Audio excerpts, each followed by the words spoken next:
متواصلين اعزائي المشاهدين ومتابعينا في كل مكان في مصر والوطن العربي، والنهارده من داخل فندق ريجنسي بالهرم وحفل ومعرض السودان بعيون مصريه تبع رعايه الاتحاد العربي الافريقي للتكامل الاقتصادي.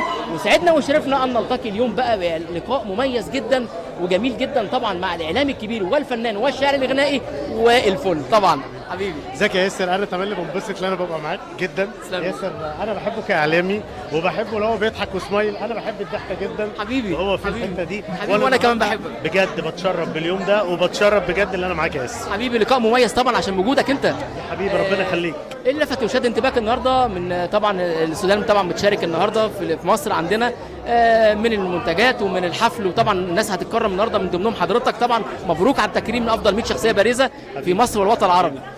بص انا بشوف تملي اللي هي تبادل الخبرات وبشوف تملي تبادل الثقافات، ده حاجه مهمه جدا صح. في اي مجال في الاعلام واي مجال في الدنيا.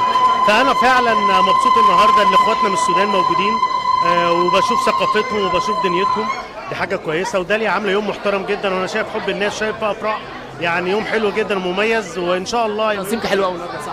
والنهارده ان شاء الله انا هغني على فكره يا ياسر. اكيد طبعا هغني النهارده غنوه حتى عن مصر جديده ان شاء الله. الله انت بتجينا بقى كل دي قبل ما هنا بتقول لك ربنا يحملها ولادها دايما كده رافعين راسها، وقت الشده قدها وقدود، بيبيع الدنيا في حبها مهما تطلب من حقها، ان شاء الله حتى فداها نموت بنحبك يا مصر. والله يا استاذ وائل جميله جدا، دايما بتبدعنا بحاجاتك الجميله دي. والجديد جاي ان شاء الله ايه بقى؟ حلقه جايه في الراديو وعندك او ان شاء الله في سيزون جديد بنتابع الاسبوع الجاي اللي بعده في راديو الحدث الجديد، وان شاء الله خير. دايما موفق ودايما مميز دايما كالعاده، واسيبك بقى تحتفل بالاجواء وان شاء الله للقاء اخر مع بعض. شكرا يا استاذ وائل. شكرا يا حبيبي، سلام يا سيدي.